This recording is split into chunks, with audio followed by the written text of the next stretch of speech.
അങ്ങനെ ഇവരുമായിട്ട് നല്ല കോണ്ടാക്ട് ആയി. 50,000 മേടിക്കും, 1 ലക്ഷം മേടിക്കും, 2 ലക്ഷം മേടിക്കും. അങ്ങനെ പല പ്രാവശ്യമായിട്ട് ഇങ്ങനെ കൊടുക്കുകയാണ്, ഒറ്റ ഇതായിട്ട് കൊടുത്തതല്ല. മോനെ, ഞാൻ ഇവിടെ 20 ലക്ഷം രൂപ തട്ടിയെടുത്തിട്ട് ഞാൻ ഇവിടെ ഈ നാട് വിട്ടൊന്നും പോയിട്ടില്ല. ഞാൻ ഈ നാട്ടിൽ തന്നെയാണ് ജീവിക്കുന്നത്. സിബിലാൽ ബ്രോ, ഒരാൾ വീണ് കിടക്കുമ്പോൾ നമ്മൾ കയറി ചവിട്ടുന്നത് ശരിയാണോ? ഇതിൽ നമുക്കൊരു എതിർപ്പുണ്ട് കേട്ടോ, കാരണം നിങ്ങൾ തമ്മിൽ പരസ്പരം അറിയാവുന്ന 2 വ്യക്തികളാണ്. എന്റെ ഒരു സുഹൃത്തിന്റെ ഒരു ബോട്ടില് ഇവര് വന്ന് കുറെ ഡ്രസ് എടുത്തു, ഞാൻ പരിചയപ്പെട്ട് കൊടുത്ത. അവിടെ 25,000 രൂപ കൊടുക്കാനുള്ള തയ്യാറാണ്. അക്കൗണ്ടിൽ ഇട്ട് തന്നെങ്കിൽ അക്കൗണ്ടിൽ അതിന് തെളിവുണ്ടാവണ്ടേ, സ്റ്റേറ്റ്മെന്റ് ഉണ്ടാവണ്ടേ? എവിടെ സ്റ്റേറ്റ്മെന്റ്? എവിടെ? ഈ കേസ് തള്ളിപ്പോയ ഒരു കേസാണ്, മനസ്സിലായില്ലേ? ആരോ കേസ് തീർന്നെന്ന് ലക്ഷ്യപ്രിയ പറഞ്ഞ 4 വർഷം മുമ്പ് നടന്നതാണ്, ഇത് തള്ളിപ്പോയൊരു കേസാണെന്നാണ് പറഞ്ഞത്.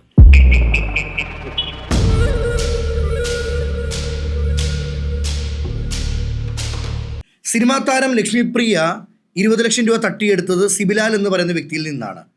അത് ലക്ഷ്മിപ്രിയ വ്യക്തമായിട്ട് പറയുന്നുണ്ട്, ഇത് വെള്ളരിക്കപ്പെട്ടണമൊന്നുമല്ല, ഞാനിങ്ങ് ഒളിച്ചോടിയിട്ടില്ല, 20 ലക്ഷം രൂപ ഞാൻ ആരെയും തട്ടിയെടുത്തിട്ടില്ല. നമുക്ക് സിബിലാലിൻ്റെ ഭാഗം എന്തായാലും കേൾക്കണം, കാരണം പറ്റിക്കപ്പെട്ടത് ആ വ്യക്തി ആയിരിക്കാം എന്നാണ് ആളുകൾ പറയുന്നത്. സിബിലാൽ പറ്റിക്കപ്പെട്ടിട്ടുണ്ടോ, അല്ലെങ്കിൽ ലക്ഷ്മിപ്രിയ 20 ലക്ഷം രൂപ സിബിലാലിനെ പറ്റിച്ചിട്ടുണ്ടോ? നമുക്ക് ചോദിക്കാം. മറ്റാരെയുമല്ല വിളിക്കുന്നത്, സിബിലാലിനെയാണ്. നമസ്കാരം സിബിലാൽ ബ്രോ, അജിമർഗീസാ. പറഞ്ഞോ ബ്രോ. നമസ്കാരം. നമസ്കാരം, പറഞ്ഞോ. ഫുള്ള് കത്തി നിൽക്കുവാണല്ലോ അല്ലേ? ഓക്കെ, അതില് എനിക്കറിയേണ്ട 2-3 ചോദ്യങ്ങൾക്കൊന്ന് ഉത്തരം തരാൻ സമയം കാണുമോ? ഓക്കെ, ലക്ഷ്മിപ്രിയ നമ്മൾ വിളിക്കുകയുണ്ടായി. അത് ലക്ഷ്മിപ്രിയ പറയുന്ന കാര്യം, ഇത് വെള്ളരിക്കപ്പെട്ടണമൊന്നുമല്ല, ഞാനിങ്ങ് ഒളിച്ചോടിയിട്ടില്ല, എനിക്ക് ആരുടെ പൈസ വേണ്ടതാനും. അപ്പൊ തീർച്ചയായിട്ടും പറ്റിക്കപ്പെട്ടിട്ടുണ്ടെന്ന് പറയുന്ന സിബിലാലിനെ വിളിക്കേണ്ട ഒരു കടമ എനിക്കുണ്ടല്ലോ. അപ്പം എനിക്കറിയേണ്ട 2-3 ചോദ്യത്തിൽ ആദ്യം ഒരു ചോദ്യം, ഈ 1-2 രൂപയല്ല 20 ലക്ഷം രൂപ അല്ലേ? എല്ലാവർക്കും പൈസയ്ക്ക് വേണ്ടിയാണ് എല്ലാവരും ജീവിക്കുന്നതും. ഈ ഒരു ബന്ധവും ഇല്ലാത്ത, പരസ്പരം അറിയാത്തൊരു വ്യക്തിക്ക് 20 ലക്ഷം രൂപ ആരെങ്കിലും കടം കൊടുക്കുവോ? അല്ല, അത് പറഞ്ഞുതരാം. അത് കൊടുക്കാനുള്ള സാഹചര്യം എന്ന് പറഞ്ഞാൽ ഇവരുമായിട്ട് കണ്ട് കോണ്ടാക്ട് ആയതിനു ശേഷം ഇവര് നമ്മുടെ സിനിമയിൽ തിരക്കഥ എഴുതാന്ന് പറഞ്ഞു. ഇവർക്ക് തിരക്കഥ എഴുതാൻ അറിയാം. തിരക്കഥ പിന്നെ ഞാൻ പറഞ്ഞു ശരി, അങ്ങനെ ആയിക്കോട്ടെ, തിരക്കഥ എഴുതിക്കും. അപ്പൊ ഞാന് കൊടുക്കാൻ കാരണം ഇവരെ വീടിന്റെ അടുത്ത് തന്നെയാണ് ഫ്ലാറ്റ്, തൊട്ടടുത്ത ഫ്ലാറ്റ് അവരുടെ അടുത്ത്. അങ്ങനെ ഇവരുമായിട്ട് നല്ല കോണ്ടാക്ട് ആയി. 50,000 മേടിക്കും, 1 ലക്ഷം മേടിക്കും, 2 ലക്ഷം മേടിക്കും. അങ്ങനെ പല പ്രാവശ്യമായിട്ട് ഇങ്ങനെ കൊടുക്കുകയാണ്, ഒറ്റ ഇതായിട്ട് കൊടുത്തതല്ല. ഈ ഒറ്റ ഇതിൽ 20 ലക്ഷം കൊടുത്തില്ലെങ്കിലും പല പ്രാവശ്യമായിട്ട് 20 ലക്ഷം കൊടുത്തിട്ടുണ്ടെന്ന് ഉറപ്പാ? അതിനെന്ത് തെളിവുണ്ട് കയ്യില്? ഇതാണല്ലോ നമ്മള് പിന്നെ അക്കൗണ്ട് ട്രാൻസ്ഫർ.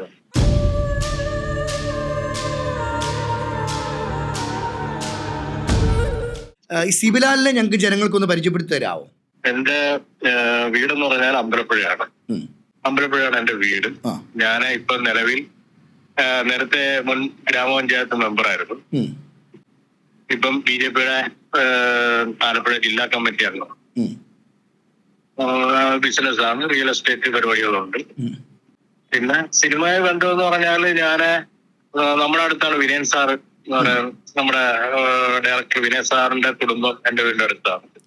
വിനയൻ സാറിന്റെ സൂപ്പർ സ്റ്റാർ എന്ന് പറയുന്ന സിനിമയിൽ ഞാൻ അഭിനയിച്ചിട്ടുണ്ട്. സിബിലാൽ ബ്രോ, ഇതില് എല്ലാവരും ഒന്നടങ്കം പറയുന്ന ഒരു കാര്യമുണ്ട്, ഈ പൈസ കൊടുക്കാൻ എളുപ്പമല്ലേ, ഈ കടം കൊടുക്കുന്ന പൈസ തിരിച്ചു ചോദിക്കുമ്പോൾ ഏറ്റവും വലിയ തലവേദന.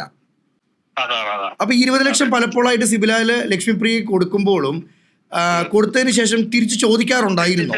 തിരിച്ചു തരാന്ന് പറയുന്നത് പിന്നെ തൃപ്പൂണിത്തറ KSFയില് എനിക്ക് 1 കോടി രൂപയുടെ ചിട്ടി ഉണ്ടായിരുന്നു, ലക്ഷ്മിപ്രിയക്ക് 2 കോടി രൂപയുടെ ചിട്ടി ഉണ്ടായിരുന്നു. അപ്പൊ ഈ ചിട്ടി വീഴുമ്പോ സിബിലാല് എന്റെ പൈസ ഒരുമിച്ച് തരാന്ന് പറഞ്ഞിട്ടാണ് എന്റെ മെയിൻ. അപ്പൊ പിന്നെ നമുക്ക് ഉറപ്പാണ് പൈസ കിട്ടുമെന്നുള്ള ഉറപ്പായിരുന്നു. പറഞ്ഞത് സിനിമ അപ്പോഴൊന്നും സിനിമ സ്റ്റാർട്ടിങ് ഒന്നും ആയിട്ടില്ല.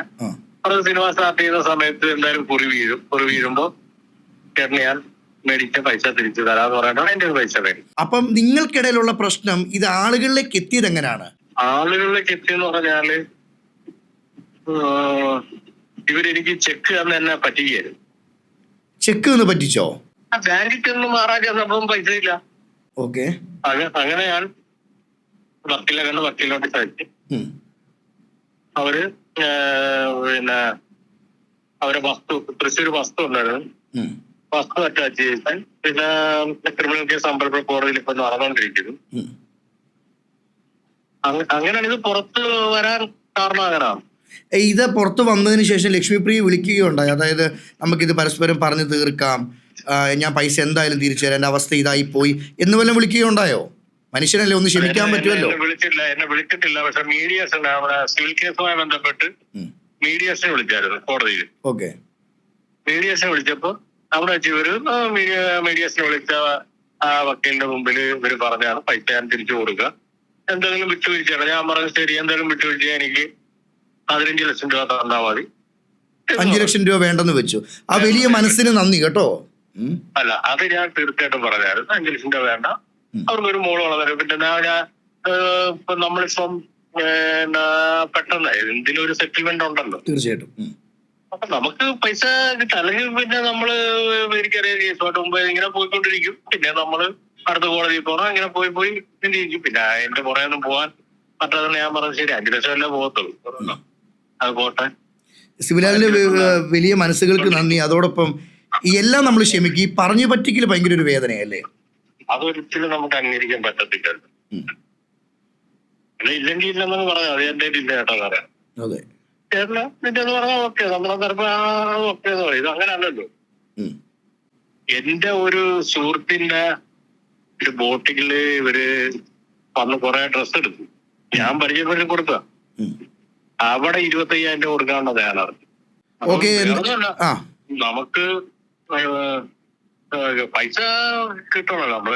നമുക്ക് വെറുതെ ആകാശത്തിൽ വീണാവുന്ന പൈസ ഒന്നും അല്ലല്ലോ നമ്മള്. അല്ല, ഞാൻ തുടക്കത്തിൽ സൂചിപ്പിച്ച ഒരു കാര്യം അത് തന്നെ. ഇത് പൊട്ടി വീണ് മുളച്ചതോ അല്ലെങ്കിൽ നമ്മള് ഫ്രീ ആയിട്ട് കിട്ടിയ പൈസയോ അല്ല, കുലുക്കി ഉണ്ടാക്കിയതല്ല. ഏതാ ആ വേർപ്പിന്റെ അധ്വാനത്തിന്റെ പൈസക്ക് പൈസയുടെ മൂല്യമുണ്ട്. അപ്പൊ സിബിലാലേട്ടാ ഓക്കെ, താങ്ക് യു. ഇതിലെന്താണ് സത്യാവസ്ഥ? ലക്ഷ്മിപ്രിയ ആൾക്കാർ പൊങ്കാലി ഇടുന്നതിൽ യാഥാർത്ഥ്യമുണ്ടോ, അതോ ലക്ഷ്മിപ്രിയ ശരിക്കും 20 ലക്ഷം രൂപ പറ്റിച്ചിട്ടുണ്ടോ? നമുക്ക് വിളിച്ചു ചോദിക്കാം. മോനെ, ഞാൻ ഇവിടെ 20 ലക്ഷം രൂപ തട്ടിയെടുത്തിട്ട് ഞാൻ ഇവിടെ ഈ നാട് വിട്ടൊന്നും പോയിട്ടില്ല. ഞാൻ ഈ നാട്ടിൽ തന്നെയാണ് ജീവിക്കുന്നത്. 20 ലക്ഷം രൂപ തട്ടിയെടുത്തെങ്കിൽ അതിന് തെളിവ് കൊണ്ടുവരട്ടെ. 20 ലക്ഷം രൂപ മോന്റെ കയ്യിലിരിക്കുന്ന ഒരു സാധനം, 20 ലക്ഷം രൂപ നമ്മൾ ചുമ്മാ ഒരു സാധനമാണോ ഞാൻ ഇങ്ങോട്ട് തട്ടിയെടുക്കാനായിട്ട്? അതെ, ആരോപണങ്ങളൊക്കെ കോടതിയിൽ തെളിയിക്കട്ടെ. കോടതിയിൽ വളരെ ധീരമായിട്ട് കേസ് നടന്നുകൊണ്ടിരിക്കുകയല്ലേ. തെളിവുകൾ സഹിതം കോടതി കൊണ്ടുവന്ന് കേസ് നടത്തി ജയിക്കട്ടെ. എനിക്ക് പറഞ്ഞൂടെ അജിൻ, ഞാൻ കണ്ടിട്ട് പോലും ഇല്ലാത്ത അജിൻ, അല്ലെങ്കിൽ എന്നെ മോൻ കണ്ടിട്ടുണ്ടാവാം, പരിചയപ്പെട്ടിട്ടുണ്ടാവും. ലക്ഷ്മി പ്രിയത്തെ അജിന്റെ പൈസ ഞാൻ തട്ടിയെടുത്തു, അല്ലെങ്കിൽ പിന്നെ എന്താ പറയാ എന്റെ പൈസ അജിൻ അങ്ങ് തട്ടിയെടുത്തു എന്ന് വെറുതെ പറയാൻ ഇതെന്താ വെള്ളരിക്കപ്പെട്ടണമാണോ? ഇവിടെ കൃത്യമായിട്ടൊരു ലോ ആൻഡ് ഓർഡർ നിലനിൽക്കുന്ന ഒരു സംസ്ഥാനം, നിയമമുണ്ട്. ഇത് കേരളമാണ്. അതെ, ഇത് കഴിഞ്ഞ 4-5 വർഷമായിട്ട് കേസ് നടത്തിക്കൊണ്ടിരിക്കുകയാണല്ലോ, കേസ് പറഞ്ഞുകൊണ്ടിരിക്കുകയാണല്ലോ. കേസ് തള്ളിപ്പോയ ഒരു കേസാണല്ലോ ഇത്. ഇപ്പൊ ഒരു ആരോപണങ്ങൾ വന്നപ്പോ ഇതെടുത്തിട്ടേ ഉള്ളൂ. അത്രയേ ഉള്ളൂ. അല്ല, ഇനി അതിന്റെ ഫർദർ ഇതിലേക്ക് ഒന്നും പോകാൻ എനിക്ക് താല്പര്യമില്ല. കാരണം ഞാന് ഇവിടുത്തെ ഈ പിന്നെ എന്താ പറയാ എനിക്കോ മറ്റുള്ളവർക്കോ യാതൊരു ഗുണവും ഇല്ലാത്ത ഒരു കാര്യം നാട്ടുകാരെ അറിയിച്ചുകൊണ്ട് എന്തെങ്കിലും ഉണ്ടെന്ന് ഞാൻ വിചാരിക്കുന്നില്ല. തീർച്ചയായിട്ടും അവസാനമായി കേസിന്റെ വഴിക്ക് നടത്തുക എന്നാണ് ഞാൻ പഠിച്ചിട്ടുള്ളത്. ഇവിടുന്ന് ഒളിച്ചോടുകയല്ലോ ചെയ്തിരിക്കണേ. ഞാൻ ഈ നാട്ടിൽ തന്നെ എന്റെ കുടുംബവുമായിട്ട് ഈ സിനിമയിലും അഭിനയിച്ച് നിങ്ങൾ കാണുന്ന പ്രോഗ്രാംസ് അറ്റൻഡ് ചെയ്ത് ഞാൻ ഇവിടെ തന്നെയുണ്ട്, ഈ ലോകത്ത് തന്നെ ഞാനുണ്ട്. ഞാനെങ്ങും ഒളിച്ചോടിയിട്ടില്ല, എവിടെയും ഒളിച്ചോടിയിട്ടില്ല. ഞാൻ ഇവിടെ തന്നെയുണ്ട്. അങ്ങനെ ഉണ്ടെങ്കിൽ അതിന് തെളിവ് അക്കൗണ്ടിൽ ഇട്ട് തന്നെങ്കിൽ അക്കൗണ്ടിൽ അതിന് തെളിവുണ്ടാവണ്ടേ, സ്റ്റേറ്റ്മെന്റ് ഉണ്ടാവണ്ടേ? എവിടെ സ്റ്റേറ്റ്മെന്റ്? എവിടെ? കൈ തന്നെങ്കിൽ കൈ തന്നതിന് തെളിവുണ്ടാവില്ലേ? ഇതെന്താ വെള്ളരിക്കപ്പെട്ടനാണോ? ഇതിപ്പോ ഇന്നും എന്ന് പറഞ്ഞാൽ തന്നതാവില്ല. ഞാൻ കഴിഞ്ഞ 4 വർഷമായിട്ട് ഈ കേസ് നടത്തിക്കൊണ്ടിരിക്കുന്നതാണ്. ഈ കേസ് തള്ളിപ്പോയ ഒരു കേസാണ്, മനസ്സിലായില്ലേ? എന്താ ഊമക്കത്ത് അയച്ചിട്ടാണോ പറയുന്നത് ഒരാള് പൈസ തന്നു എന്ന് പറയുന്നത്? ആ ഊമക്കത്ത് വായിക്കുമ്പോ തന്നെ മനസ്സിലാവുന്നില്ലേ അത് കള്ളത്തരമാണെന്നുള്ളത്? മനസ്സിലാവുന്നില്ലേ? എന്റെ വക്കീൽ എന്ന് പറയുന്നത് ലോകം അറിയുന്ന ഒരു വക്കീലിനെയാണ് ഞാൻ വെച്ചിരിക്കുന്നത്. അല്ല, ഈ 4 വർഷത്തെ കാര്യമൊക്കെ ഇപ്പോഴാണ് ജനങ്ങൾ അറിയുന്നത്. ഇതുവരെ ജനങ്ങൾ അറിഞ്ഞിട്ട് എന്തിനാണ്? എന്ത് കാര്യത്തിനാണ്? ഞാൻ നാളെ ഇലക്ഷൻ ഒന്നും മത്സരിക്കില്ല. ലക്ഷ്മി ചേച്ചി, അതായത് ചേച്ചിക്കെതിരെ ഒരു കൂട്ടം ആളുകള് ആക്രമിക്കുമ്പോൾ ഇതിന്റെ സത്യം എന്തായാലും അറിയണം. ഇപ്പം തന്നെ ചേച്ചി പറഞ്ഞപ്പോഴാണ് ഞാൻ അറിയുന്നത് ഇത് 4 വർഷം മുമ്പ് തള്ളിക്കളഞ്ഞൊരു കേസാണ്. അതെ അതെ, തെളിവില്ല. അക്കൗണ്ടിൽ പൈസ 10,16,000 രൂപ അക്കൗണ്ടിൽ തന്നു എന്ന് പറയുമ്പോ 10,16,000 രൂപയുടെ സ്റ്റേറ്റ്മെന്റ് ചോദിക്കും. ആ തന്നു എന്ന് പറയുന്ന വ്യക്തിയോടും ചോദിക്കും, റിസീവ് ചെയ്ത് എന്റെ അടുത്തും ചോദിക്കും. ഞാൻ കൊടുക്കുന്ന സ്റ്റേറ്റ്മെന്റിൽ അങ്ങനെ ഒരു കാര്യമില്ല. അദ്ദേഹം ഹാജരാക്കിയ ഡോക്യുമെന്റ്സിൽ അങ്ങനെ ഒരു ഡോക്യുമെന്റ് ഇല്ല. ഇവിടെ ഇപ്പം പറയുന്നത് 10 ലക്ഷം അല്ല 20 ലക്ഷമാണ്. അതെ, 10 ലക്ഷം രൂപ കൈ തന്നു. എനിക്ക് പറഞ്ഞൂടെ 1 കോടി രൂപ കൊണ്ട് തന്നു. ഇതിന്റെ സോഴ്സ് ഓഫ് ഇൻകം പറഞ്ഞ സാധനം ഉണ്ടാവില്ലേ? അതെ, ചുമ്മാ തന്നുകൊണ്ട് 20,000 രൂപയ്ക്ക് മേൽ ഒരാൾക്ക് അങ്ങോട്ടോ ഇങ്ങോട്ടോ പിന്നെ കൊടുക്കാനുള്ള റൈറ്റ് ഇല്ല. അക്കൗണ്ട് ത്രൂ അല്ലാതെ കൊടുക്കാൻ റൈറ്റ് ഇല്ല. അക്കൗണ്ട് ത്രൂ അല്ലാതെ കൊടുത്തു എങ്കിൽ അതിനുള്ള തെളിവുകൾ അദ്ദേഹം ഹാജരാക്കട്ടെ. അല്ലാതെ ഇപ്പൊ ഞാൻ എന്ത് പറയാനാണ്? പാലം കടക്കും വരെ നാരായണ നാരായണ, പാലം കടന്നു കഴിയുമ്പോൾ കൂരായണ കൂരായണ. ഇതിൽ സിബിലാലിൻ്റെയും ലക്ഷ്മിപ്രിയയുടെയും ഭാഗം നമ്മൾ കേട്ടു. അത് ലക്ഷ്മിപ്രിയയോട് എനിക്ക് ഒരു കാര്യമേ പറയാനുള്ളൂ, പൈസ ഇല്ലെങ്കിൽ നമുക്കില്ലെന്ന് പറയാം. അല്ലെങ്കിൽ ചേട്ടാ എൻ്റെ കയ്യിൽ ഇപ്പോൾ ഇല്ല, എൻ്റെ അവസ്ഥ ഇതായി പോയെന്ന് പറയാം. ഈ കള്ള ചെക്ക് കൊടുത്ത് അല്ലെങ്കിൽ നമ്മളെപ്പോഴും ഒരു നമ്മൾ ഈ കാണുന്ന പ്രേക്ഷകർ ഞാനും ചിന്തിക്കേണ്ട ഒരു കാര്യം, ഈ കടം നമ്മൾ ഒരാളിൽ നിന്ന് മേടിച്ചു കഴിഞ്ഞ് അവർ തിരിച്ച് ചോദിച്ച് പുറകെ നടക്കുമ്പോൾ നമ്മൾ ശത്രുക്കളായി മാറും. അതിൻ്റെ ആവശ്യമൊന്നുമില്ലെന്നേ. ആ ഒരു അവസ്ഥയിൽ നിങ്ങൾക്ക് സിബിലാൽ 20 ലക്ഷം തന്നിട്ടുണ്ടെങ്കിൽ നിങ്ങളുടെ കടമ തന്നെയാണ് 20 ലക്ഷം രൂപ തിരിച്ചു കൊടുക്കേണ്ടത്. അതിൽ സിബിലാൽ പറയുന്ന ഭാഗമെന്ന് പറയുന്നത് ചെക്ക് കൊടുത്ത് പറ്റിച്ചു. എല്ലാ മനുഷ്യരും തിന്നുന്നത് അരിയാഹാരമാണ്. ഈ പറ്റിക്കല്ലേ, ഈ പറഞ്ഞ വാക്ക് പാലിക്കാതിരിക്കുക, പറ്റിക്കുക, ഇതൊരിക്കലും നമുക്ക് സഹിക്കാൻ പറ്റത്തില്ല. ഇതിൽ എനിക്കൊന്നേ പറയാനുള്ളൂ, ലക്ഷ്മിപ്രിയ പൈസ മേടിച്ചിട്ടുണ്ടെങ്കിൽ ഒരു കാലയളവ് പറഞ്ഞ് തിരിച്ചു കൊടുക്കാം. ഇത് ഇത്രയും ആളുകളിലേക്ക് എത്തിച്ച് ഇത്രയും നാണം കാണുന്ന ഒരു ആവശ്യം ഒരുപക്ഷെ ലക്ഷ്മിപ്രിയ എന്ന് പറയുന്ന വ്യക്തിക്കില്ല. പിന്നെ എല്ലാവരും മനുഷ്യരാണ്, തെറ്റുപറ്റാത്തവരായി ആരുമില്ല. ഏതായാലും അടുത്ത എപ്പിസോഡിൽ കാണുന്നതുവരെ